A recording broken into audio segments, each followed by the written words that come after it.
John Locke was an English philosopher and physician, widely regarded as one of the most influential of Enlightenment thinkers, and commonly known as the father of liberalism. Considered one of the first of the British empiricists, following the tradition of Francis Bacon, Locke is equally important to social contract theory. His work greatly affected the development of epistemology and political philosophy. His writings influenced Voltaire and Jean-Jacques Rousseau, and many Scottish Enlightenment thinkers, as well as the American Revolutionaries. His contributions to classical republicanism and liberal theory are reflected in the United States Declaration of Independence.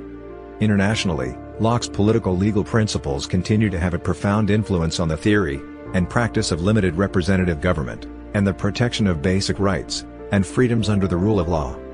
Locke's theory of mind is often cited as the origin of modern conceptions of identity and the self, figuring prominently in the work of later philosophers such as Jean-Jacques Rousseau, David Hume, and Immanuel Kant. Locke was the first to define the self through a continuity of consciousness. He postulated that, at birth, the mind was a blank slate, or tabula rasa. Contrary to Cartesian philosophy based on pre-existing concepts, he maintained that we are born without innate ideas, and that knowledge is instead determined only by experience derived from sense perception, a concept now known as empiricism. Demonstrating the ideology of science and his observations, whereby something must be capable of being tested repeatedly, and that nothing is exempt from being disproved, Locke stated that whatever I write, as soon as I discover it not to be true, my hand shall be the forwardest to throw it into the fire. Such is one example of Locke's belief in empiricism. Locke was born on August 29, 1632, in a small thatched cottage by the church in Rington, Somerset, about 12 miles from Bristol. He was baptized the same day, as both of his parents were Puritans. Locke's father, also called John, was an attorney who served as clerk to the justices of the peace in Chew Magna, and as a captain of cavalry for the parliamentarian forces during the early part of the English Civil War. His mother was Agnes Keene. Soon after Locke's birth, the family moved to the market town of Pensford, about 7 miles south of Bristol, where Locke grew up in a rural Tudor house in Belluton. In 1647, Locke was sent to the prestigious Westminster School in London under the sponsorship of Alexander Popham, a Member of Parliament, and John Sr.'s former commander. At the age of 16 he was at school just half a mile away from the execution of Charles I. However, the boys were not allowed to go and watch. After completing studies at Westminster, he was admitted to Christ Church, Oxford, in the autumn of 1652 at the age of 20. The dean of the college at the time was John Owen, vice-chancellor of the university. Although a capable student, Locke was irritated by the undergraduate curriculum of the time. He found the works of modern philosophers, such as René Descartes, more interesting than the classical material taught at the university. Through his friend Richard Lower, whom he knew from the Westminster School, Locke was introduced to medicine, and the experimental philosophy being pursued at other universities, and in the Royal Society, of which he eventually became a member. Locke was awarded a bachelor's degree in February 1656, and a master's degree in June 1658. He obtained a Bachelor of Medicine in February 1675, having studied the subject extensively during his time at Oxford, and, in addition to Lower, worked with such noted scientists and thinkers as Robert Boyle, Thomas Willis, and Robert Hooke. In 1666, he met Anthony Ashley Cooper, Lord Ashley, who had come to Oxford seeking treatment for a liver infection.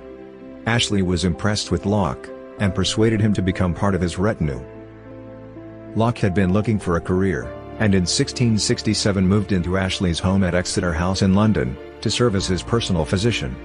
In London, Locke resumed his medical studies under the tutelage of Thomas Sydenham. Sydenham had a major effect on Locke's natural philosophical thinking, an effect that would become evident in an essay concerning human understanding. Locke's medical knowledge was put to the test when Ashley's liver infection became life-threatening. Locke coordinated the advice of several physicians, and was probably instrumental in persuading Ashley to undergo surgery, then life-threatening in itself, to remove the cyst. Ashley survived, and prospered, crediting Locke with saving his life. During this time, Locke served as Secretary of the Board of Trade and Plantations, and Secretary to the Lords Proprietors of Carolina, which helped to shape his ideas on international trade and economics. Ashley, as a founder of the Whig movement, exerted great influence on Locke's political ideas. Locke became involved in politics when Ashley became Lord Chancellor in 1672, Ashley being created first Earl of Shaftesbury in 1673. Following Shaftesbury's fall from favour in 1675, Locke spent some time travelling across France as a tutor and medical attendant to Caleb Banks. He returned to England in 1679 when Shaftesbury's political fortunes took a brief positive turn. Around this time, most likely at Shaftesbury's prompting, Locke composed the bulk of the two treatises of government. While it was once thought that Locke wrote the treatises to defend the Glorious Revolution of 1688, recent scholarship has shown that the work was composed well before this date. The work is now viewed as a more general argument against absolute monarchy, particularly as espoused by Robert Filmer and Thomas Hobbes, and for individual consent as the basis of political legitimacy. Although Locke was associated with the influential Whigs, his ideas about natural rights and government are today considered quite revolutionary for that period in English history. Locke fled to the Netherlands in 1683, under strong suspicion of involvement in the Rye House plot, although there is little evidence to suggest that he was directly involved in the scheme. The philosopher and novelist Rebecca Neuberger-Goldstein argues that during his 5 years in Holland, Locke chose his friends from among the same free-thinking members of dissenting Protestant groups as Spinoza's small group of loyal confidants. Baruch Spinoza had died in 1677, Locke almost certainly met men in Amsterdam who spoke of the ideas of that renegade Jew who insisted on identifying himself through his religion of reason alone. While she says that Locke's strong empiricist tendencies would have disinclined him to read a grandly metaphysical work such as Spinoza's Ethics, in other ways he was deeply receptive to Spinoza's ideas, most particularly to the rationalist's well-thought-out argument for political and religious tolerance, and the necessity of the separation of church and state. In the Netherlands, Locke had time to return to his writing, spending a great deal of time working on the essay concerning human understanding, and composing the letter on toleration. Locke did not return home until after the Glorious Revolution. Locke accompanied Mary II back to England in 1688. The bulk of Locke's publishing took place upon his return from exile, his aforementioned essay concerning human understanding, the two treatises of government, and a letter concerning toleration all appearing in quick succession. Locke's close friend Lady Masham invited him to join her at Oates, the Mashams' country house in Essex. Although his time there was marked by variable health from asthma attacks, he nevertheless became an intellectual hero of the Whigs. During this period he discussed matters with such figures as John Dryden and Isaac Newton. He died on October 28, 1704, and is buried in the churchyard of the village of Highlever, east of Harlow in Essex, where he had lived in the household of Sir Francis Masham since 1691. Locke never married nor had children. Events that happened during Locke's lifetime include the English Restoration, the Great Plague of London, the Great Fire of London, and the Glorious Revolution. He did not quite see the Act of Union of 1707, though the thrones of England and Scotland were held in personal union throughout his lifetime. Constitutional monarchy and parliamentary democracy were in their infancy during Locke's time. In the late 17th and early 18th centuries, Locke's two treatises were rarely cited. Historian Julian Hoppet said of the book, except among some Whigs, even as a contribution to the intense debate of the 1690s it made little impression, and was generally ignored until 1703, though in Oxford in 1695 it was reported to have made a great noise. John Kenyon, in his study of British political debate from 1689 to 1720, has remarked that Locke's theories were mentioned so rarely in the early stages of the Glorious Revolution, up to 1692, and even less thereafter, unless it was to heap abuse on them, and that no one, including most Whigs, was ready for the idea of a notional or abstract contract of the kind adumbrated by Locke. 200 In contrast, Kenyon adds that Algernon Sidney's discourses concerning government were certainly much more influential than Locke's two treatises. 51. In the 50 years after Queen Anne's death in 1714, the two treatises were reprinted only once, except in the collected works of Locke. However, with the rise of American resistance to British taxation, the second treatise of government gained a new readership. It was frequently cited in the debates in both America and Britain. The first American printing occurred in 1773 in Boston. Locke exercised a profound influence on political philosophy, in particular on modern liberalism. Michael Zuckert has argued that Locke launched liberalism by tempering Hobbesian absolutism, and clearly separating the realms of church and state. He had a strong influence on Voltaire, who called him Le Sage Locke. His arguments concerning liberty and the social contract later influenced the written works of Alexander Hamilton, James Madison, Thomas Jefferson, and other founding fathers of the United States. In fact, one passage from the second treatise is reproduced verbatim in the Declaration of Independence, the reference to a long train of abuses. Such was Locke's influence that Thomas Jefferson wrote, "Bacon, Locke, and Newton.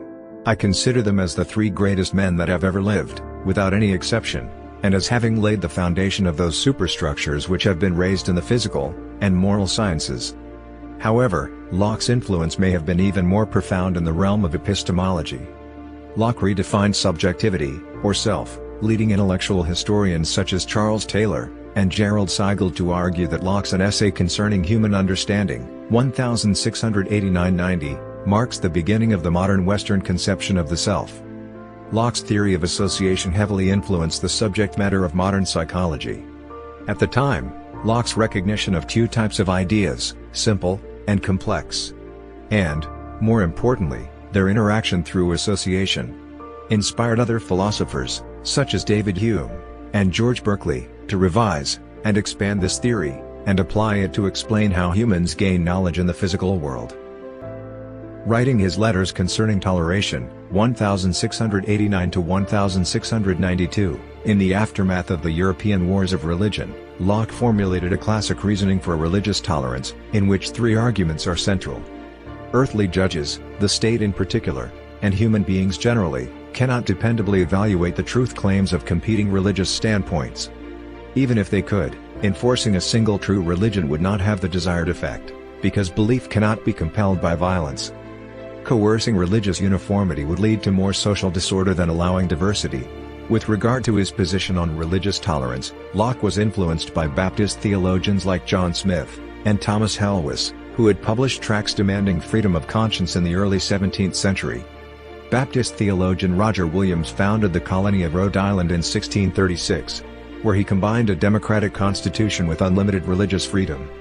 His tract, The Bloody Tenet of Persecution for Cause of Conscience, 1644, which was widely read in the mother country, was a passionate plea for absolute religious freedom, and the total separation of church and state. Freedom of conscience had a high priority on the theological, philosophical, and political agenda, as Martin Luther refused to recant his beliefs before the Diet of the Holy Roman Empire at Worms in 1521, unless he would be proved false by the Bible. Locke's views on slavery were multifaceted and complex. Although he wrote against slavery in general, Locke was an investor and beneficiary of the slave-trading Royal Africa Company. In addition, while secretary to the Earl of Shaftesbury, Locke participated in drafting the Fundamental Constitutions of Carolina, which established a quasi-feudal aristocracy, and gave Carolinian planters absolute power over their enslaved chattel property. The constitutions pledged that every freeman of Carolina shall have absolute power and authority over his Negro slaves. Philosopher Martin Cohen notes that Locke, as secretary to the Council of Trade and Plantations, and a member of the Board of Trade, was one of just half a dozen men who created and supervised both the colonies and their iniquitous systems of servitude. According to American historian James Farr, Locke never expressed any thoughts concerning his contradictory opinions regarding slavery, which Farr ascribes to his personal involvement in the slave trade. Locke's positions on slavery have been described as hypocritical, and laying the foundation for the Founding Fathers to hold similarly contradictory thoughts regarding freedom and slavery. Historian Holly Brewer has argued, however, that Locke's role in the Constitution of Carolina has been exaggerated, and that he was merely paid to revise and make copies of a document that had already been partially written before he became involved. She compares Locke's role to a lawyer writing a will. She further says that Locke was paid in Royal African Company stock in lieu of money for his work as a secretary for a governmental subcommittee, and that he sold the stock after a few years. Brewer likewise argues that Locke actively worked to undermine slavery in Virginia while heading a board of trade created by William of Orange following the Glorious Revolution. He specifically attacked colonial policy granting land to slave owners, and encouraged the baptism and Christian education of the children of enslaved Africans to undercut a major justification of slavery: that they were heathens that possessed no rights. Locke also supported child labor. In his essay on the Poor Law, he turns to the education of the poor. He laments that the children of laboring people are an ordinary burden to the parish, and are usually maintained in idleness, so that their labor also is generally lost to the public till they are 12 or 14 years old. 190 He suggests, therefore, that working schools be set up in each parish in England for poor children so that they will be from infancy, 3 years old, inured to work. 190 He goes on to outline the economics of these schools, arguing not only that they will be profitable for the parish, but also that they will instill a good work ethic in the children. 191 Locke's political theory was founded upon that of social contract. Unlike Thomas Hobbes, Locke believed that human nature is characterized by reason and tolerance. Like Hobbes, however, Locke believed that human nature allows people to be selfish. This is apparent with the introduction of currency. In a natural state, all people were equal and independent, and everyone had a natural right to defend his life, health, liberty, or possessions. 198 Most scholars trace the phrase life, liberty, and the pursuit of happiness in the American Declaration of Independence to Locke's theory of rights, although other origins have been suggested. Like Hobbes, Locke assumed that the sole right to defend in the state of nature was not enough, so people established a civil society to resolve conflicts in a civil way with help from government in a state of society. However, Locke never refers to Hobbes by name, and may instead have been responding to other writers of the day. Locke also advocated governmental separation of powers, and believed that revolution is not only a right but an obligation in some circumstances. These ideas would come to have profound influence on the Declaration of Independence, and the Constitution of the United States. According to Locke, unused property is wasteful, and an offense against nature, but, with the introduction of durable goods, men could exchange their excessive perishable goods for those which would last longer, and thus not offend the natural law. In his view, the introduction of money marked the culmination of this process, making possible the unlimited accumulation of property without causing waste through spoilage. He also includes gold or silver as money because they may be hoarded up without injury to anyone, as they do not spoil or decay in the hands of the possessor. In his view, the introduction of money eliminates limits to accumulation. Locke stresses that inequality has come about by tacit agreement on the use of money, not by the social contract establishing civil society or the law of land regulating property. Locke is aware of a problem posed by unlimited accumulation, but does not consider it his task. He just implies that government would function to moderate the conflict between the unlimited accumulation of property, and a more nearly equal distribution of wealth. He does not identify which principles that government should apply to solve this problem. However, not all elements of his thought form a consistent whole. For example, the labor theory of value in the two treatises of government stands side by side with the demand and supply theory of value developed in a letter he wrote titled Some Considerations on the Consequences of the Lowering of Interest, and the Raising of the Value of Money. Moreover, Locke anchors property in labor but, in the end, upholds unlimited accumulation of wealth. Locke's general theory of value, and price is a supply and demand theory, set out in a letter to a member of Parliament in 1691, titled Some Considerations on the Consequences of the Lowering of Interest, and the Raising of the Value of Money. In it, he refers to supply as quantity, and demand as rent. The price of any commodity rises or falls by the proportion of the number of buyers and sellers, and that which regulates the price of goods is nothing else but their quantity in proportion to their rent. The quantity theory of money forms a special case of this general theory. His idea is based on money answers all things. Ecclesiastes, or rent of money is always sufficient, or more than enough, and varies very little. Locke concludes that, as far as money is concerned, the demand for it is exclusively regulated by its quantity, regardless of whether the demand is unlimited or constant. He also investigates the determinants of demand and supply. For supply, he explains the value of goods as based on their scarcity and ability to be exchanged and consumed. He explains demand for goods as based on their ability to yield a flow of income. Locke develops an early theory of capitalization, such as of land, which has value because by its constant production of saleable commodities it brings in a certain yearly income. He considers the demand for money as almost the same as demand for goods or land. It depends on whether money is wanted as medium of exchange. As a medium of exchange, he states, money is capable by exchange to procure us the necessaries or conveniences of life, and, for loanable funds, it comes to be of the same nature with land by yielding a certain yearly income, or interest. Equals monetary thoughts. Locke distinguishes two functions of money, as a counter to measure value, and as a pledge to lay claim to goods. He believes that silver and gold, as opposed to paper money, are the appropriate currency for international transactions. Silver and gold, he says, are treated to have equal value by all of humanity, and can thus be treated as a pledge by anyone, while the value of paper money is only valid under the government which issues it. Locke argues that a country should seek a favorable balance of trade, lest it fall behind other countries, and suffer a loss in its trade. Since the world money stock grows constantly, a country must constantly seek to enlarge its own stock. Locke develops his theory of foreign exchanges. In addition to commodity movements, there are also movements in country stock of money, and movements of capital determine exchange rates. He considers the latter less significant, and less volatile than commodity movements. As for a country's money stock, if it is large relative to that of other countries, he says it will cause the country's exchange to rise above par, as an export balance would do. He also prepares estimates of the cash requirements for different economic groups, landholders, laborers, and brokers. In each group he posits that the cash requirements are closely related to the length of the pay period.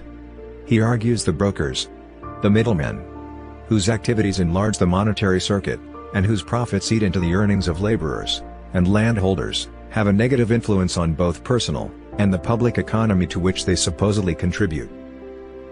Locke uses the concept of property in both broad and narrow terms. Broadly, it covers a wide range of human interests and aspirations. More particularly, it refers to material goods. He argues that property is a natural right that is derived from labor. In Chapter 5 of his second treatise, Locke argues that the individual ownership of goods and property is justified by the labor exerted to produce such goods, at least where there is enough land and as good left in common for others. Para. 27. Or to use property to produce goods beneficial to human society. Locke states in his second treatise that nature on its own provides little of value to society, implying that the labor expended in the creation of goods gives them their value. From this premise, understood as a labor theory of value, Locke developed a labor theory of property, whereby ownership of property is created by the application of labor. In addition, he believed that property precedes government, and government cannot dispose of the estates of the subjects arbitrarily. Karl Marx later critiqued Locke's theory of property in his own social theory. Locke defines the self as that conscious thinking thing, whatever substance, made up of whether spiritual or material, simple or compounded, it matters not, which is sensible, or conscious of pleasure and pain, capable of happiness or misery, and so is concerned for itself, as far as that consciousness extends. He does not, however, wholly ignore substance, writing that the body too goes to the making the man. In his essay, Locke explains the gradual unfolding of this conscious mind. Arguing against both the Augustinian view of man as originally sinful, and the Cartesian position, which holds that man innately knows basic logical propositions, Locke posits an empty mind, a tabula rasa, which is shaped by experience, sensations, and reflections being the two sources of all of our ideas. He states in an essay concerning human understanding, "This source of ideas every man has wholly within himself, and though it be not sense, as having nothing to do with external objects, yet it is very like it, and might properly enough be called internal sense." Locke's Some Thoughts Concerning Education is an outline on how to educate this mind. Drawing on thoughts expressed in letters written to Mary Clark and her husband about their son, he expresses the belief that education makes the man. Or, more fundamentally, that the mind is an empty cabinet. "I think I may say that of all the men we meet with, 9 parts of 10 are what they are, good or evil, useful or not, by their education." Locke also wrote that the little and almost insensible impressions on our tender infancies have very important and lasting consequences. He argues that the associations of ideas that one makes when young are more important than those made later because they are the foundation of the self. They are, put differently, what first marked the tabula rasa. In his essay, in which both these concepts are introduced, Locke warns, for example, against letting a foolish maid convince a child that goblins and sprites are associated with the night, for darkness shall ever afterwards bring with it those frightful ideas, and they shall be so joined, that he can no more bear the one than the other. This theory came to be called associationism, going on to strongly influence 18th century thought, particularly educational theory, as nearly every educational writer warned parents not to allow their children to develop negative associations. It also led to the development of psychology and other new disciplines, with David Hartley's attempt to discover a biological mechanism for associationism in his Observations on Man, 1749. Locke was critical of Descartes' version of the dream argument, with Locke making the counter-argument that people cannot have physical pain in dreams as they do in waking life. Some scholars have seen Locke's political convictions as being based from his religious beliefs. Locke's religious trajectory began in Calvinist Trinitarianism, but by the time of the Reflections, 1695, Locke was advocating not just Socinian views on tolerance but also Socinian Christology. However, Wainwright, 1987, notes that in the posthumously published paraphrase, 1707, Locke's interpretation of one verse, Ephesians 1:10, is markedly different from that of Socinians like Biddle, and may indicate that near the end of his life Locke returned nearer to an Arian position, thereby accepting Christ's pre-existence. Locke was at times not sure about the subject of original sin, so he was accused of Socinianism, Arianism, or deism. Locke argued that the idea that all Adam's posterity are doomed to eternal infinite punishment for the transgression of Adam was little consistent with the justice or goodness of the great and infinite God, leading Eric Nelson to associate him with Pelagian ideas. However, he did not deny the reality of evil. Man was capable of waging unjust wars and committing crimes. Criminals had to be punished, even with the death penalty. With regard to the Bible, Locke was very conservative. He retained the doctrine of the verbal inspiration of the Scriptures. The miracles were proof of the divine nature of the biblical message. Locke was convinced that the entire content of the Bible was in agreement with human reason, the reasonableness of Christianity, 1695. Although Locke was an advocate of tolerance, he urged the authorities not to tolerate atheism, because he thought the denial of God's existence would undermine the social order and lead to chaos. That excluded all atheistic varieties of philosophy, and all attempts to deduce ethics and natural law from purely secular premises. In Locke's opinion, the cosmological argument was valid, and proved God's existence. His political thought was based on Protestant Christian views. Additionally, Locke advocated a sense of piety out of gratitude to God for giving reason to men. Locke's concept of man started with the belief in creation. Like philosophers Hugo Grotius and Samuel Pufendorf, Locke equated natural law with the biblical revelation. Locke derived the fundamental concepts of his political theory from biblical texts, in particular from Genesis 1 and 2, creation, the Decalogue, the Golden Rule, the teachings of Jesus, and the letters of Paul the Apostle. The Decalogue puts a person's life, reputation, and property under God's protection. Locke's philosophy on freedom is also derived from the Bible. Locke derived from the Bible basic human equality, including equality of the sexes, the starting point of the theological doctrine of Imago Dei. To Locke, one of the consequences of the principle of equality was that all humans were created equally free, and therefore governments needed the consent of the governed. Locke compared the English monarchy's rule over the British people to Adam's rule over Eve in Genesis, which was appointed by God. Following Locke's philosophy, the American Declaration of Independence founded human rights partially on the biblical belief in creation. Locke's doctrine that governments need the consent of the governed is also central to the Declaration of Independence. Locke was an assiduous book collector and note-taker throughout his life.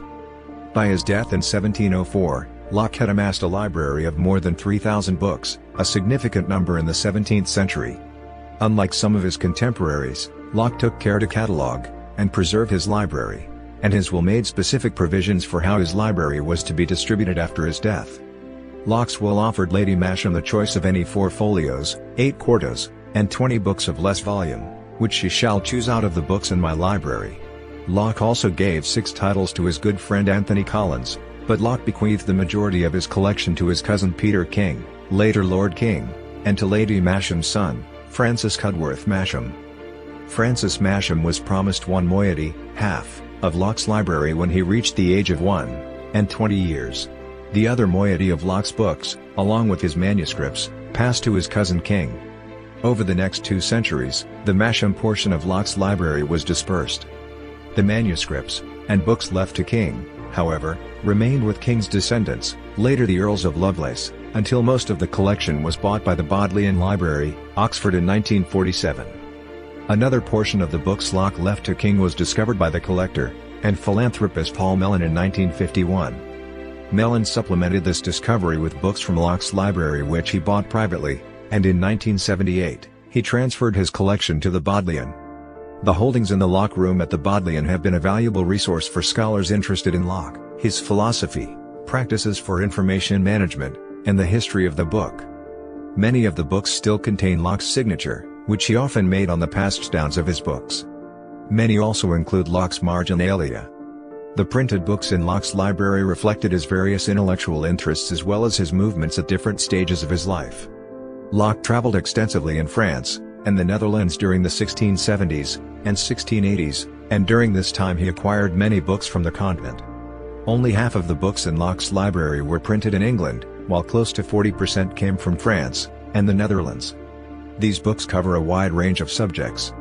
According to John Harrison and Peter Laslett, the largest genres in Locke's library were theology, 23.8% of books, medicine, 11.1%, politics and law, 10.7%, and classical literature, 10.1%. The Bodleian Library currently holds more than 800 of the books from Locke's library. These include Locke's copies of works by several of the most influential figures of the 17th century, including the Quaker William Penn, An Address to Protestants of All Persuasions, Bodleian Locke 7.69a. The explorer Francis Drake, The World Encompassed by Sir Francis Drake, Bodleian Locke 8.37c. The scientist Robert Boyle, A Discourse of Things Above Reason, Bodleian Locke 7.272. The bishop and historian Thomas Sprat, The History of the Royal Society of London, Bodleian Locke 9.10a. In addition to books owned by Locke, the Bodleian also possesses more than 100 manuscripts related to Locke or written in his hand. Like the books in Locke's library, these manuscripts display a range of interests and provide different windows into Locke's activity and relationships. Several of the manuscripts include letters to and from acquaintances like Peter King, M.S. Locke B. 6, and Nicholas Toynard, M.S. Locke C. 45. M.S. Locke F. 1-10 contain Locke's journals for most years between 1675 and 1704. Some of the most significant manuscripts include early drafts of Locke's writings, such as his essay concerning human understanding, M.S. Locke F. 26. The Bodleian also holds a copy of Robert Boyle's General History of the Air with corrections and notes Locke made while preparing Boyle's work for posthumous publication, M.S. Locke c. 37. Other manuscripts contain unpublished works. Among others, Ms. Locke E. 18 includes some of Locke's thoughts on the Glorious Revolution, which Locke sent to his friend Edward Clarke but never published. One of the largest categories of manuscript at the Bodleian comprises Locke's notebooks and commonplace books. The scholar Richard Yeo calls Locke a master note-taker, and explains that Locke's methodical note-taking pervaded most areas of his life. In an unpublished essay of study, Locke argued that a notebook should work like a chest of drawers for organizing information, which would be a great help to the memory, and means to avoid confusion in our thoughts. Locke kept several notebooks and commonplace books, which he organized according to topic. M.S. Locke c. 43 includes Locke's notes on theology, while M.S. Locke f. 18-24 contain medical notes. Other notebooks, such as M.Sc. 43, incorporate several topics in the same notebook, but separated into sections. These commonplace books were highly personal, and were designed to be used by Locke himself rather than accessible to a wide audience. Locke's notes are often abbreviated, and are full of codes which he used to reference material across notebooks. Another way Locke personalized his notebooks was by devising his own method of creating indexes using a grid system and Latin keywords. Instead of recording entire words, his indexes shortened words to their first letter and vowel. Thus, the word epistle would be classified as a. Locke published his method in French in 1686, and it was republished posthumously in English in 1706. Some of the books in Locke's library at the Bodleian are a combination of manuscript and print. Locke had some of his books interleaved, meaning that they were bound with blank sheets in between the printed pages to enable annotations. Locke interleaved and annotated his 5 volumes of the New Testament in French, Greek, and Latin, Bodleian Locke 9.103-107. Locke did the same with his copy of Thomas Hyde's Bodleian Library Catalogue, Bodleian Locke 16.17, which Locke used to create a catalogue of his own library. List of major works in 1689. A letter concerning toleration. In 1690. A second letter concerning toleration. In 1692. A third letter for toleration. in 1689–90. Two treatises of government, published throughout the 18th century by London bookseller Andrew Miller by commission for Thomas Hollis, in 1689–90. An essay concerning human understanding, in 1691. Some considerations on the consequences of the lowering of interest, and the raising of the value of money, in 1693. Some thoughts concerning education, in 1695.